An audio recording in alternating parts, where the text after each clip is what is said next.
Commander Zixthala stood in front of the large window in her office. She looked out at the stars and tried to stay calm. Her blue skin was getting darker, which always happened when she was angry. Her 6 arms moved quickly as she read the message. On her computer screen again. Assignment to Human Defense Force. Outer Rim Colonies, immediate transfer required. She could not believe it. After 20 years of service to the Galactic Coalition, this is what they gave her. Working with humans was not a real job. It was punishment. Everyone in the Coalition knew that humans were trouble. They had only been in space for 50 years. Their ships were old and broken. They did not follow any rules. Zixthala's door made a soft sound. "Come in," she said, not looking away from the window. Admiral Kraytek walked into the room.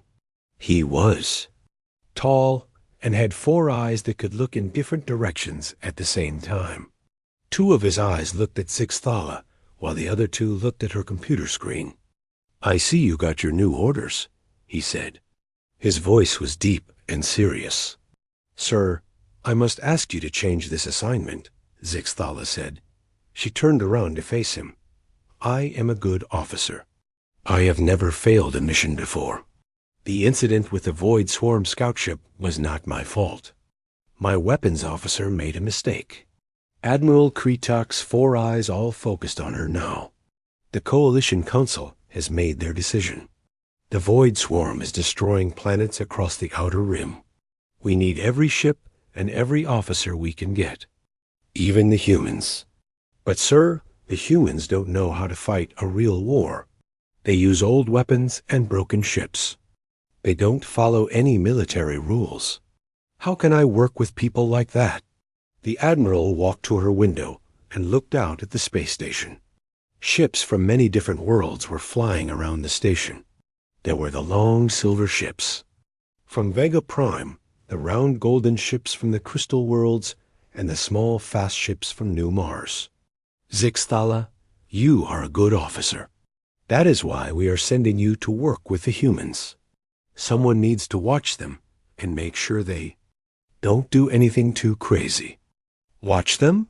Sir, are you asking me to spy on our own allies? I am asking you to learn about them. The humans are different from us. They think in ways we don't understand. Maybe that is what we need to fight the Void Swarm. Zixthala felt confused. I don't understand, sir. Admiral Kretek turned to look at her. The Void Swarm has been attacking our colonies for 6 months. We have sent our best ships and our best officers to fight them. We follow all the right military rules. We use the best tactics from our military schools, and we keep losing. But sir, the Void Swarm ships can disappear and appear anywhere they want. Our weapons can't hit them. Our sensors can't track them. Every time we think we understand how they fight, they do something new. Maybe we need officers who don't always follow the rules. Zixthala was quiet for a moment. She knew. The Admiral was right about the Void Swarm. They had lost 12 colonies already. Millions of people had died or disappeared. The Coalition's best military minds could not figure out how to stop them. When do I leave? She asked. Tomorrow morning. The human ship will arrive at Nexus Prime at 0800 hours. You will meet there, Captain, and discuss the mission. What do we know about this human captain? Admiral Kretek looked at his computer pad. His name is Jake Murphy. He is 34 years old. He has been in the human navy for 15 years. His ship is called the UN's Defiance. Defiance, Zixthala repeated. Even their ship names show they don't like following orders. Maybe that is exactly what we need, the Admiral said. He walked toward the door, then stopped. Zixthala, I want you to remember something. The Coalition has many different species. We all think differently. We all have different ways of solving problems. The humans might be new to space, but they survived on their planet for thousands of years. They must be doing something right. After the Admiral left, Zixthala sat down at her desk. She opened the files about humans on her computer. There were reports from the first contact team that met humans 50 years ago. There were studies about human biology and psychology. There were military reports from the few times humans had fought in coalition battles. The more she read, the more worried she became. Humans were violent. They fought wars against each other for thousands of years. They lived on a dangerous planet with bad weather, wild animals, and diseases. But somehow they not only survived, they became the rulers of their world, the military. Reports were even more strange. In the Battle of Proxima Station, human ships had rammed enemy vessels instead of using weapons. In the defense of Europa Colony, human soldiers had used mining explosives instead of proper military bombs. They won both battles, but they broke every rule in the Coalition military code. How am I supposed to work with people like this? Zixthala said to herself. She spent the rest of the day reading reports and preparing for her new assignment. She packed her uniforms and her personal items. She wrote reports about her current projects so other officers could finish them, but she could not stop thinking about the humans. What kind of people named their ship Defiance? What kind of captain would agree to fight the Void Swarm with old ships and broken weapons? The next morning, Zixthala stood on the main docking bay of Nexus Prime. She wore her best uniform and carried her equipment bag. Around her, other Coalition officers were busy with their daily work. Ships were landing and taking off. Supplies were being moved from one ship to another dot. Then she saw it. The human ship was not like any Coalition vessel she had ever seen. It was smaller than most warships, but it looked stronger. The hull was dark gray metal with patches and repairs all over it. There were extra weapons attached to the sides that did not match the original design. Cables and pipes were visible on the outside of the ship. "It looks like it was built in a junkyard," she said quietly. The ship's docking door opened with a loud noise. Smoke came out of the opening. Zixthala took a step back, thinking something was wrong. Then she heard laughter from inside the ship. Human man walked out of the smoke. He was average height with brown hair that was turning gray. His uniform was clean but looked old. He had calm green eyes and a small smile on his face. "Commander Zixthala," he said, walking toward her. "I'm Captain Jake Murphy. Welcome aboard the Defiance." Zixthala looked at him carefully. He did not look like a dangerous warrior. He looked like someone's father or uncle. But there was something in his eyes that made her think he was much tougher than he appeared. "Captain Murphy," she said formally. "I am ready to begin our mission." "Great," Murphy said. "But first, let me show you around the ship. I think you'll find it interesting." As they walked toward the Defiance, Zixthala wondered what she had gotten herself into. She was used to clean, organized Coalition ships with everything in its proper place. This human vessel looked like organized chaos. "Don't worry about the smoke," Murphy said as they reached the docking door. "Pete is working on the engines. He likes to try new things." "New things?" Zixthala asked. Murphy smiled. "You'll see. We humans have our own way of doing things." Zixthala followed Captain Murphy into the human ship. The inside was even stranger than the outside. Pipes and cables ran along the walls in patterns that made no sense. The lights were too bright in some places and too dark in others. Everything looked like it had been built by different people who never talked to each other. "Sorry about the mess," Murphy said as they walked down a narrow hallway. "We've been making some changes recently." They passed a room where several humans were working on some kind of machine. Sparks were flying everywhere. One of the humans, a young woman with short blonde hair, was holding two wires together while another human hit something with a hammer. "That's Lieutenant Amy Foster," Murphy said. "She's our chief engineer." "Amy, Come meet our new coalition officer."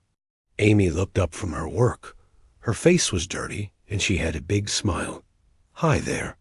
Welcome to our crazy ship. Don't worry about the sparks. This happens all the time. What are you working on?" Zixthala asked. She tried to sound interested, but she was really worried about the safety of the ship. "Oh, just trying to make our engines run better," Amy said. "The coalition ships use fusion reactors, right? Well, we're trying to mix fusion power with some old Earth rocket fuel. It sounds dangerous, but it might give us more speed." Zixthala's eyes went wide. "You're mixing fusion power with chemical rockets? That could blow up the entire ship." Amy laughed. "Yeah, that's what Pete said too. But we've done the math. It should work. Probably." "Probably?" Zixthala looked at Captain Murphy. "Sir, is this safe?" Murphy shrugged. "We'll find out. Amy knows what she's doing. She's blown up 3 engines so far, but she learns something new each time." They continued. Walking through the ship, Zixthala saw more strange things. In the weapons room, humans had attached extra guns to the walls with metal brackets and rope. In the navigation room, a human was using both coalition star maps and old Earth paper, charts at the same time. "Captain," Zixthala said, "may I ask why your crew uses such unusual methods?" "What do you mean?" Murphy asked. "Well, the coalition has standard procedures for everything. Ship design, weapons placement, navigation methods. There are rules for a reason. They keep everyone safe and make sure everything works properly."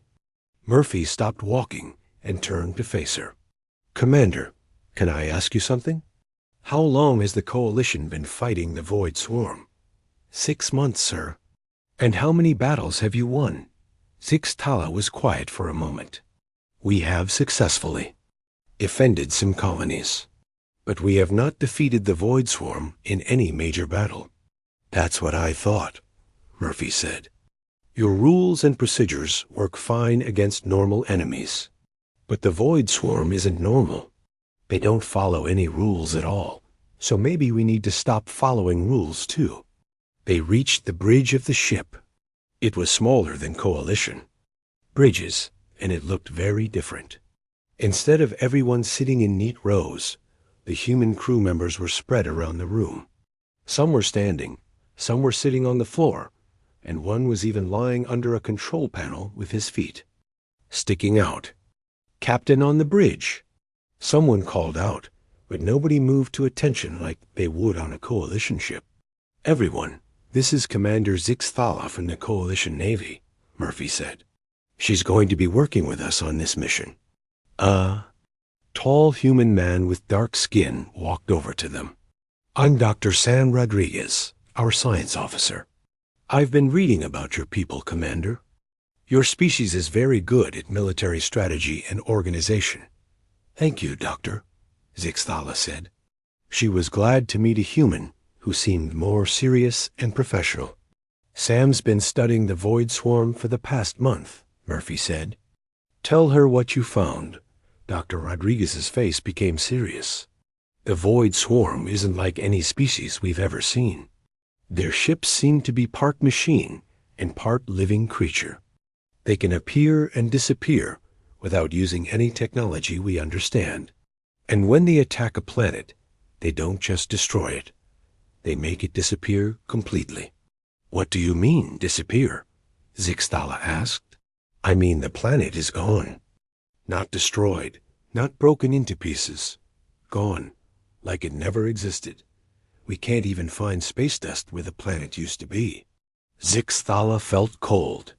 She had read reports about the Void Swarm attacks, but she had not understood how complete the destruction was. "We think they might be using some kind of dimensional technology," Dr. Rodriguez continued. "They might be pulling matter into another dimension entirely." "That's impossible," Zixthala said.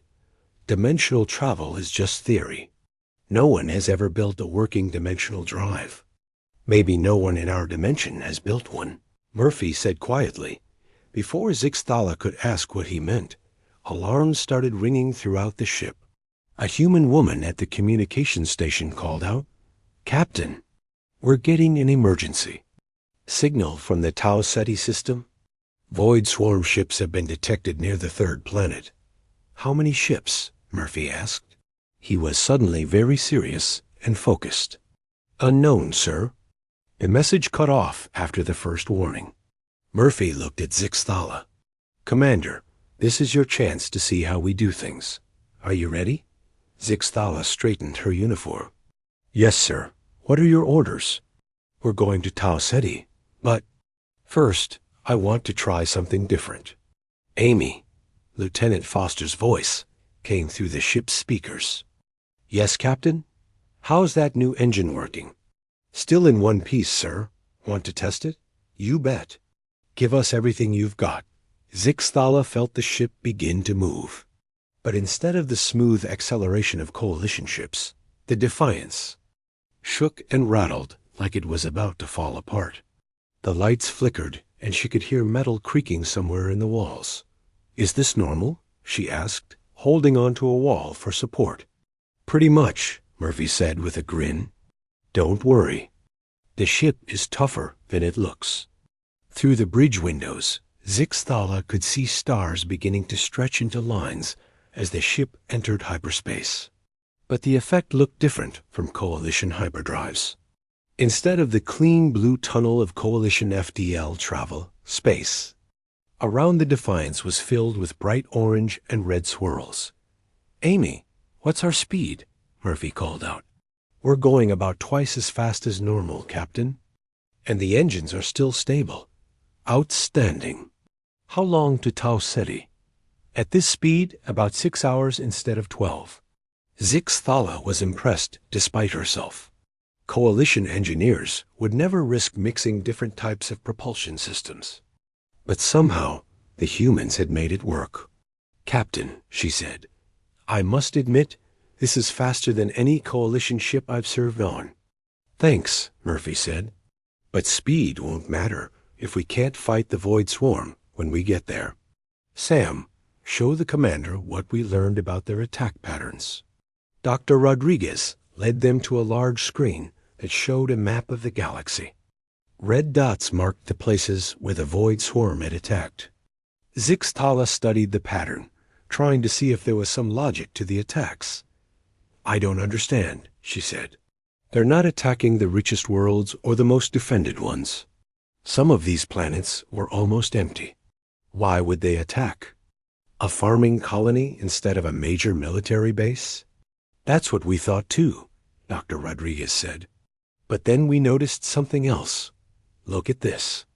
The screen changed to show energy readings from each attack. Every planet the Void Swarm attacked had high levels of quantum energy in the planet's core. "We think they're not looking for people or resources. They're looking for energy they can use to power their dimensional travel. So they're not trying to conquer us," Zixthala said slowly. "They're trying to fuel their ships." "Exactly. And that gives us an advantage. If we know what they want, we can predict where they'll attack." "Next," Murphy nodded. "Sam's been working on a list of planets with high quantum energy signatures. Tau Ceti 3 is at the top of the list." The ship suddenly shook harder than before. Amy's voice came through the speakers again, but this time she sounded worried. "Captain, we're dropping out of hyperspace. Something's wrong with the quantum. Readings ahead of us." Through the bridge windows, the swirling colors of hyperspace faded away. Normal stars appeared, but something was very wrong. Instead of the bright yellow sun of Tau Ceti, they saw a dark, empty space with strange purple lights flickering in the distance. "Where's the star?" Someone whispered. Dr. Rodriguez ran to his instruments. His face went pale as he read the data. "Captain, the Tau Ceti system is gone. The star, all the planets, everything. It's like the entire system was erased." Zixthala stared out at the empty space where a solar system should have been. She had never seen anything like it. In all her years of military service, She had seen planets destroyed by wars or natural disasters, but she had never seen anything simply disappear. How is this possible? She asked. Murphy's face was grim. The void swarm isn't just taking energy from planets anymore. They're taking entire star systems. Suddenly, the ship's alarm started ringing again. The human at the sensor station called out in a frightened voice, "Captain, something's coming out of that purple light." Multiple contacts. They're big. On the main screen, dark shapes began to emerge from the purple glow. They were unlike any ships Zixtala had ever seen. They seemed to shift and change shape as she watched them. Sometimes they looked solid. Sometimes they looked like they were made of smoke.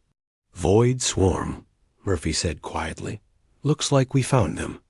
Or they found U.S. The void swarm ships moved toward the Defiance, like dark ghosts floating through space. Zixtala counted at least 20 of them, but it was hard to be sure because they kept flickering in and out of sight. "Battle stations," Murphy called out. "All hands prepare for combat." The human crew moved quickly, but not in the organized way Zixtala was used to seeing on coalition ships. Instead of following strict procedures, each person seemed to know exactly what to do without being told. Some ran to weapon stations, others went to damage control areas, and a few went to places Zixtala couldn't identify.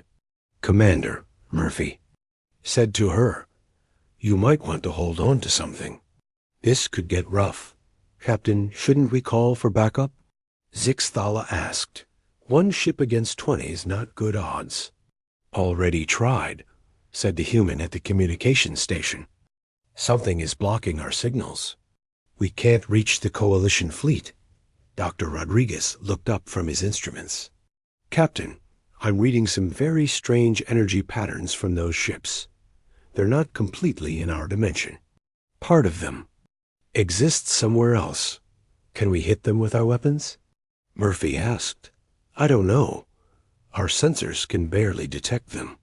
Zixtala watched the void swarm ships getting closer. They moved in patterns that made no sense. Sometimes they flew in straight lines. Sometimes they suddenly changed direction without slowing down. It was like watching fish swimming through water instead of ships flying through space. "Amy," Murphy called out, "can you give us more power to the weapons?" "I can try, Captain. But if I push the engines too hard while we're fighting, we might lose power completely. Do what you can." The first void swarm ship reached weapon range. Murphy gave the order to fire. The Defiance's guns shot bright blue beams of energy at the enemy ship, but the beams passed right through it like it wasn't there. "No hit," reported the weapons officer. "Target appears to be phased out of normal space." "Try again," Murphy said. "Keep firing until something works." More void swarm ships approached. They began to attack the Defiance, but their weapons were as strange as their ships. Instead of energy beams or missiles, they fired something that looked like dark lightning. When it hit the Defiance's shields, the energy didn't explode or burn. It just made things disappear. "Hull breach on deck 3, someone called out. "But there's no hole. The metal is just gone." Zixtala felt fear growing in her chest. This was unlike any battle she had ever experienced. How do you fight an enemy you can't hit? How do you defend against weapons that make your ship disappear piece by piece? "Captain," she said, "we need to retreat. We can't fight enemies we can't touch." Murphy looked at her with those calm green eyes. "Maybe we can't touch them, but they seem to be able to touch us. That means there must be a way." Another blast of dark lightning hit the ship. This time, part of the bridge control panel simply vanished. The human who had been standing next to it looked shocked but unhurt. "Amy," Murphy called out, "I need ideas, and I need them fast." Lieutenant Foster's voice came through the speakers, and she sounded excited instead of scared. "Captain, I've been watching the sensor readings. Those ships aren't completely in another dimension. They keep phasing back into our reality for short periods. Maybe when they attack? Dr. Rodriguez ran some quick calculations on his computer. She's right. Every time they fire their weapons, they become solid for about 2 seconds. Can you predict when they'll attack? Murphy asked. I think so. There's a pattern to their energy buildup before each shot. Zixtala watched Murphy think. She could see him processing the information and forming a plan. This was different from how coalition officers made decisions. They would hold meetings, discuss options, and follow established procedures. Murphy was making life or death choices in seconds. All right, here's what we're going to do, Murphy said. Sam, I want you to predict when the next ship will attack. Pete, get ready to fire everything we have at that exact moment. Amy, give me all the speed you can. Captain, Zixtala said, what are you planning? Something crazy, Murphy replied with a small smile. Just like Amy said, we're going to do things differently. The Defiance began to accelerate toward the Void swarm ships instead of away from them. Zixtala couldn't believe what she was seeing. Every military rule she had ever learned said you should keep distance from enemies you couldn't hurt. Target acquired, Dr. Rodriguez called out.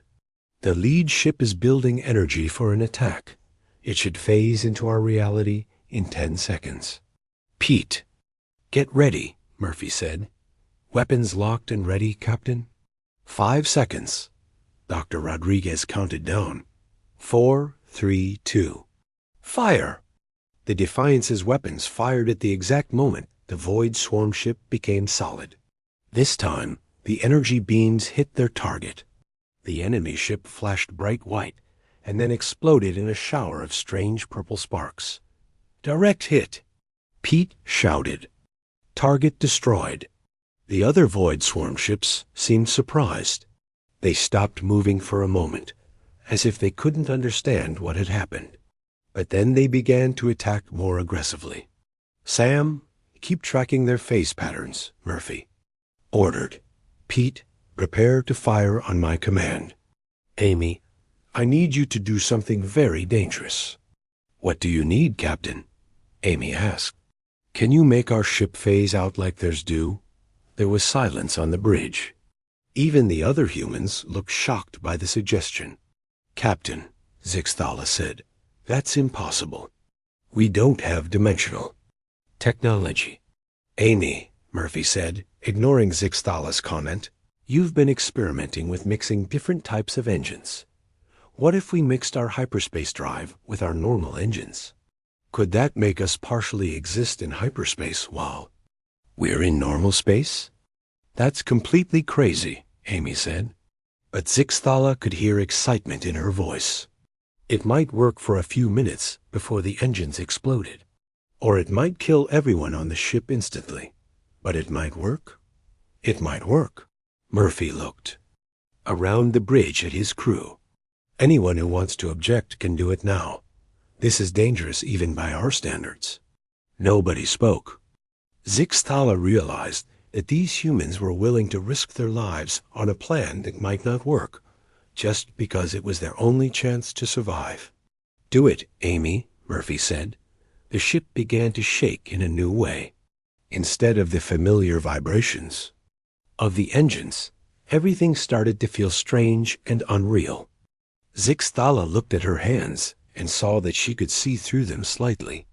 It's working, Amy shouted. We're partially phased into hyperspace. But I can only keep this up for about 5 minutes before the engines give out. That's all we need, Murphy said. Pete, can you hit them while we're phased like this? Let me try, Captain. The Defiance fired at another Void swarm ship. This time, the energy beams were partially in hyperspace too, and they hit the target even while it was phased out. Another enemy ship exploded, but using the phasing technology was taking a terrible cost on the human ship. Sparks were flying from control panels everywhere. The lights were flickering on and off. Zixtala could smell smoke coming from several different parts of the ship. "Amy, how much longer can we do this?" Murphy asked. "Maybe 2 more minutes, Captain. After that, the engines will explode and take us with them." Murphy made a decision that Zixtala thought was completely insane. Instead of retreating or trying to escape, he ordered the ship to fly directly into the middle of the Void Swarm fleet. "Captain, what are you doing?" she asked. "If we're going to go down, we're taking as many of them with us as possible," Murphy said. "Pete, fire everything we have. Don't stop until we're out of power or out of ammunition." The next 2 minutes were the longest of Zixtala's life. The Defiance flew through the enemy fleet like a ghost, appearing and disappearing as Amy struggled to keep the engines working. The human weapons fired continuously, destroying Void Swarm ships that couldn't understand how they were being attacked. But the strain was too much. Control panels all over the bridge began to explode. The ship's lights went out completely, and emergency power kicked in. The phasing effect began to fail. "Amy, we need to get back to normal space now," Murphy shouted. "I'm trying, Captain." The engines aren't responding. For a terrifying moment, Zixtala thought they were going to be stuck between dimensions forever. She could feel herself becoming less real, like she was fading away from existence. Then, suddenly, everything snapped back to normal. The ship stopped shaking. The lights came back on. Zixtala looked at her hands and saw that they were solid again. "Report," Murphy called out. "Engines are dead," Amy reported. "But we're back in normal space. How many enemy ships are left?" "Doctor." Rodriguez checked his sensors. "I count 3, Captain. We destroyed 17 of them. Outstanding. But we're dead in space with no power. Ideas?" That's when Zixtala surprised herself. Instead of following coalition procedures and calling for evacuation, she had an idea that was almost as crazy as the humans' plans. "Captain," she said, "my people have emergency transponders that can send messages through hyperspace even without main power. If I can modify it to work with your communication system, I can call for coalition backup." "Can you do it?" Murphy asked. "I think so, but I'll need Lieutenant Foster's help. The modification will require combining coalition technology with human engineering methods." Amy grinned. "Now you're talking like one of us, Commander. Let's go build something that probably shouldn't work, but might save our lives." Summit. 3 days later, Zixtala stood on the bridge of the coalition flagship Harmony of Stars. Around her, officers from 12 different species were studying battle plans and tactical displays. But all she could think about was the strange conversation. She had just finished with Captain Murphy. "They want to do what?" Admiral Kretak asked. His 4 eyes were all focused on Zixtala with disbelief. "The humans believe they can stop the Void Swarm without fighting them," Zixtala repeated. "They want to help the Void Swarm escape to another dimension." The bridge became very quiet. Every officer turned to stare at Zixtala. She could see confusion and anger on many faces. "Commander," said Captain Veltar from the Crystal Worlds, "are you suggesting we negotiate with the creatures that have destroyed 18 star systems?" "Not negotiate," Zixtala said carefully. "According to Dr. Rodriguez's research, the Void Swarm are not attacking us because they want to conquer us. They are running away from something worse in their own dimension.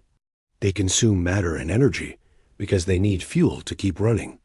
Admiral Kretak leaned forward in his command chair. "Even if that is true, they are still destroying our worlds and killing our people." "Yes, sir. But the humans think there might be another way." "Explain." Zixtala activated the main display screen.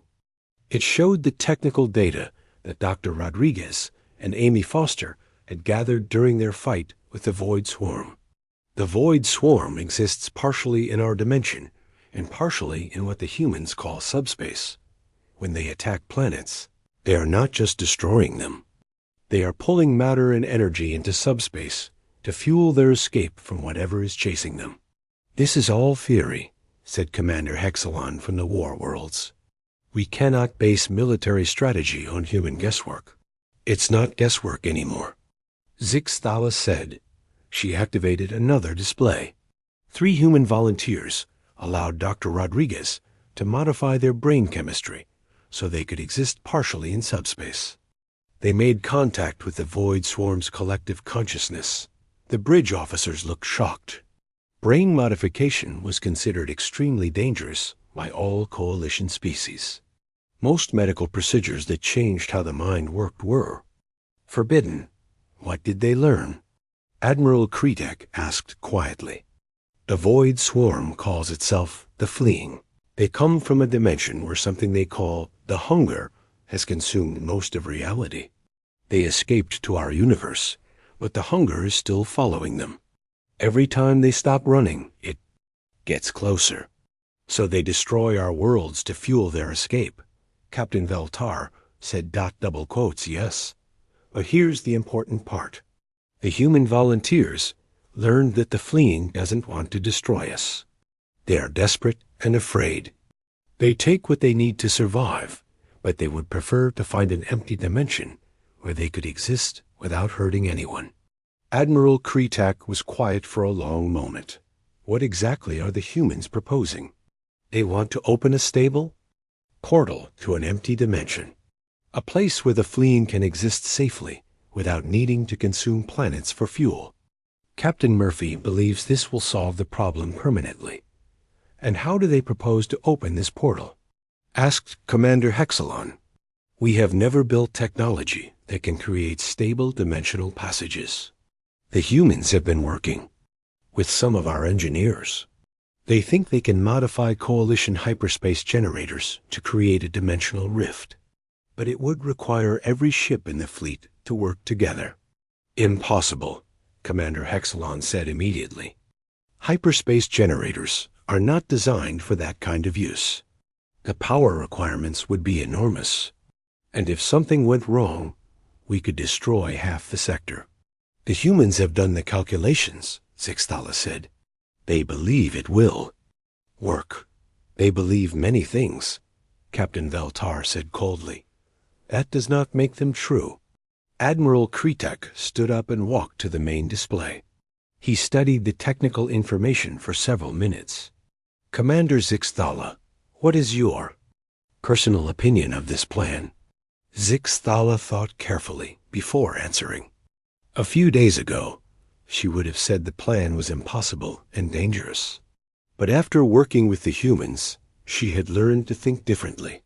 Sir, I have watched the humans solve problems that our best minds said were impossible. They destroyed 17 Void Swarm ships by using tactics that violated every rule of space combat. They survived by combining technologies that should not work together. If they say this plan can work, I think we should consider it seriously. Consider it? Commander Hexalon stood up angrily. These humans have been in space for 50 years. We have been studying dimensional physics for thousands of years. Are we supposed to ignore all our knowledge because some primitives have new ideas? With respect, Commander, Zixthala said, our thousands of years of knowledge have not stopped. The Void Swarm. Maybe it is time to try something new. Before anyone could respond, the ship's alarms began ringing. The tactical officer called out, Admiral, long-range sensors are detecting a massive Void Swarm fleet approaching the Beta Centauri system. At least 200 ships. Admiral Kretek. Face became grim. How long until they reach Beta Centauri? 6 hours, sir. Beta Centauri has 12 billion people across 4 planets.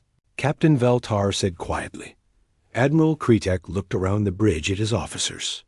How long would it take to evacuate 12 billion people? Even with every transport ship in the sector, we could not evacuate more than a few million, the tactical officer replied. And how long would it take the humans to set up their dimensional portal plan? Zixthala checked the information on her personal computer. According to Captain Murphy, They need 4 hours to modify the fleet's hyperspace generators and 2 more hours to create the portal. 6 hours total, Admiral Kretuk said, the same amount of time we have before the Void Swarm reaches Beta Centauri. The bridge was silent.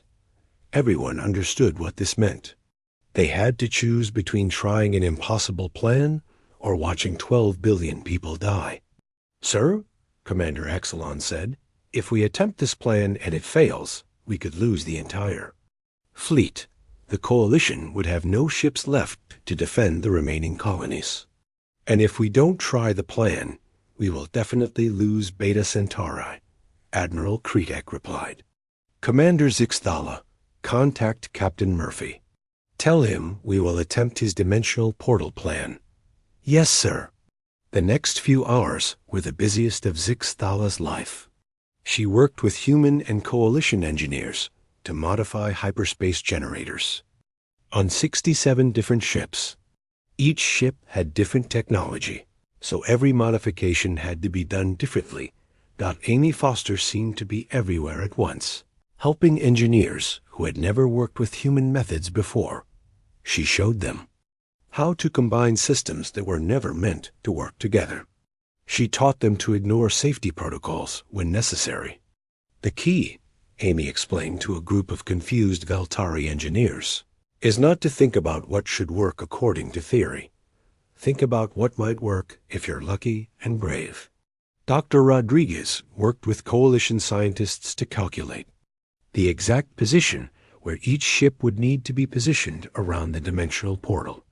The mathematics were so complex that they needed computers from 12 different worlds working together.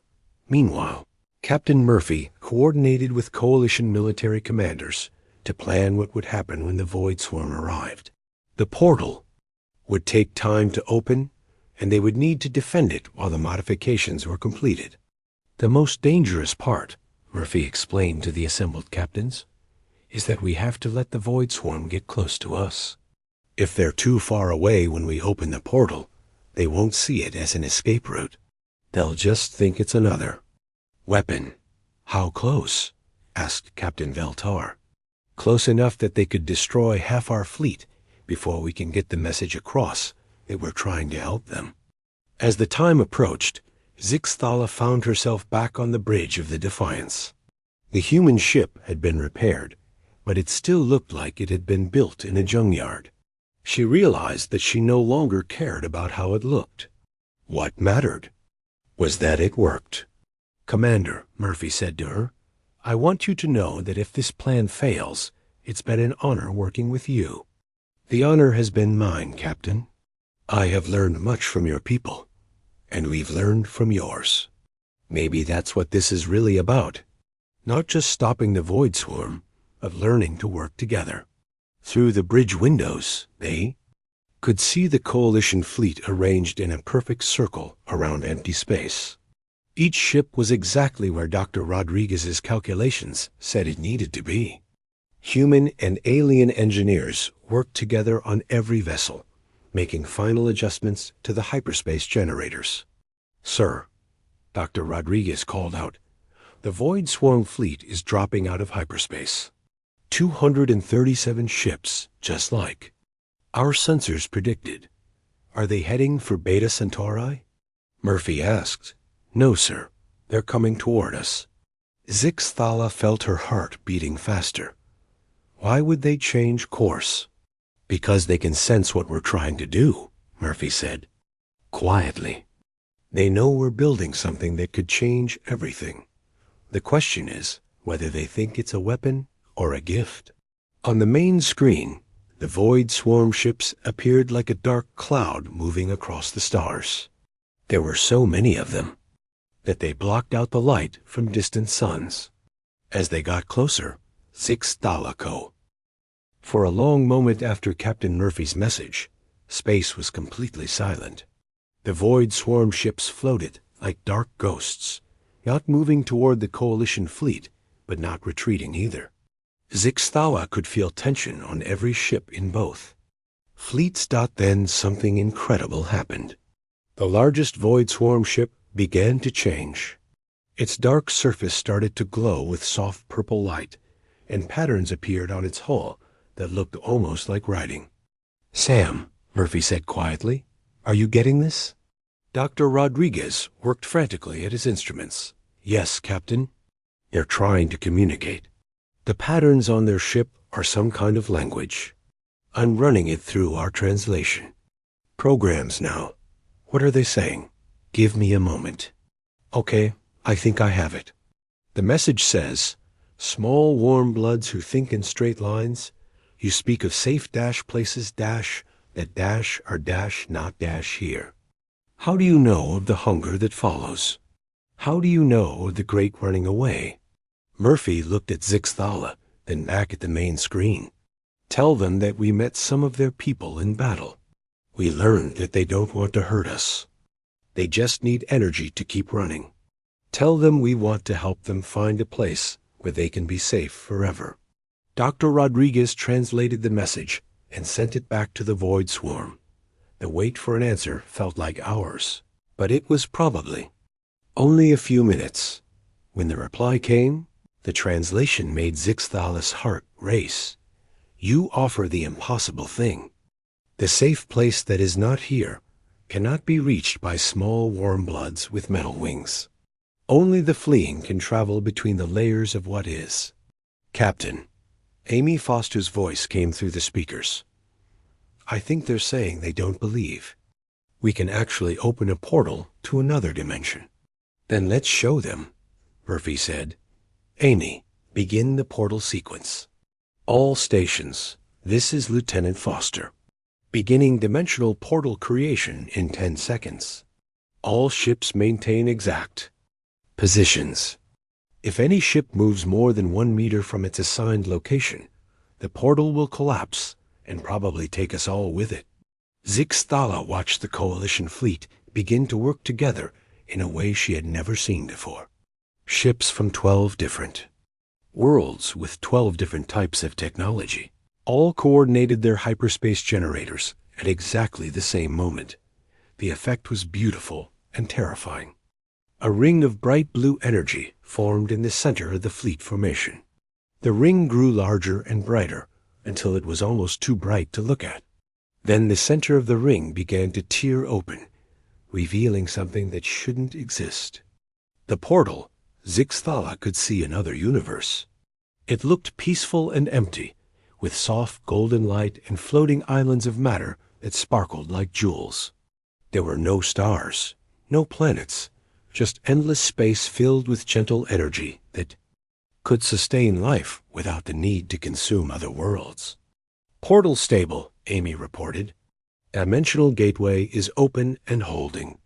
The universe on the other side appears to be empty of any life forms, but rich in background energy." The Void Swarm ships began to move, but instead of attacking, they moved closer to examine the portal. The patterns of light on their hulls became brighter and more complex. Dr. Rodriguez worked to translate their new messages. They're saying it's beautiful. They're asking if it's real. They want to know if we're trying to trick them. "Tell them it's real," Murphy said. "Tell them it's a gift from one group of refugees to another. We know what it's like to be far from home and afraid." As the translation was sent, something unexpected happened. More Void Swarm ships began to appear out of hyperspace. Hundreds of them, then thousands. Zixthala realized that the fleeing had called their entire population to see the portal. "Captain," she said, "there are too many of them. If they decide to attack, we can't stop them all." "They're not going to attack," Murphy said with confidence. "Look at how they're moving." Zixthala looked more carefully at the Void Swarm fleet. The ships weren't forming attack formations. Instead, they were gathering in family groups. Small ships stayed close to larger ones. They moved slowly and carefully, like people approaching something precious that they were afraid might disappear. Largest Void Swarm ship sent another message. "Small warm bloods who build impossible things." The fleeing asks, "Why do you give us the safe place that dash is dash, not dash here. We have taken your solid places where warm bloods live. We have caused the final silence to come to many of your kind. Murphy thought for a moment before responding, because sometimes the best way to solve a problem is to help instead of fight. Because we understand what it's like to be afraid and far from home. Because this is what friends do for each other. The translation of Murphy's words seemed to cause excitement throughout the Void Swarm fleet. The patterns of light on their ships became brighter and moved faster. Dr. Rodriguez worked to translate the flood of messages coming from different ships. They're saying they can't believe it. They're saying that in all the layers of what is, they have traveled through. They have never met another species that offered help instead of harm. They're asking if we're sure we want to give them the safe place. Tell them yes, Murphy said. Tell them we hope they find peace in their new home. What happened next would be remembered in history books across the galaxy for thousands of years. The Void Swarm ships began to move toward the portal, not in a rush, but slowly and carefully. The first ship to go through was small, probably a scout. It touched the edge of the portal and then passed through into the golden universe beyond. From the other side, a message came back that Dr. Rodriguez barely managed to translate through his excitement. The safe place that is not here is real. The hunger cannot follow here. We are safe. Then the evacuation began in earnest. Void Swarm ships of all sizes began passing through the portal. Some were so large that they barely fit through the opening. Others were tiny, probably carrying just a few individuals. But all of them moved with a sense of hope that Zixthala could feel even across the vast distance between species. As the hours passed, Amy Foster worked to keep the portal stable while thousands of Void Swarm ships passed through to safety. The strain on the Coalition fleet was enormous. Several ships reported power failures, and others had to shut down non-essential systems to maintain the portal. Amy, Murphy called out, how much longer can we maintain this? Maybe 2 more hours, Captain. After that, we'll start losing ships to power overload. How many Void Swarm ships are left? Dr. Rodriguez checked his sensors. About 300. Sir, they're the largest ones, probably carrying the most people. We'll make it, Murphy said with determination. We've come this far. During the final hour, Zixthala watched something that changed her understanding of what it meant to be a military officer. As Coalition ships began to fail under the strain of maintaining the portal, other ships moved to take their place. Human vessels shared power with Veltari cruisers. Crystal World ships provided technical assistance to War World destroyers. Species that had barely worked together before were now risking their lives to save their former enemies. Captain, Dr. Rodriguez said, I'm getting a message from the last Void Swarm ship. It's the largest one, probably their command vessel. What do they say? They want to thank us. But they're also warning us. They say the hunger that was chasing them might come to our universe looking for them. If it does, they want us to know that the fleeing will remember what we did for them today. They will help us fight if we need them. Murphy smiled. Tell them we hope that day never comes, but if it does, we'll be glad to have them as allies. The last Void Swarm ship passed through the portal just as the Coalition fleet's power began to fail completely. The portal collapsed with a flash of blue light that could be seen from planets light years away. Then there was only normal space, filled with exhausted but victorious ships from dozens of different worlds. 6 months later, Zixthala stood in the council chambers of the Galactic Coalition on the capital world of New Geneva. She was no longer just a commander. The Coalition had promoted her to admiral and given her a new assignment, head of the Human Coalition Joint Command. Around her, representatives from every member species of the Coalition were gathered to hear her report on the new military doctrine that had emerged from the Void Swarm crisis. The humans have taught us that sometimes the best military strategy is not to fight at all, she said to the assembled delegates. They have shown us that unconventional thinking can solve problems that traditional methods cannot touch.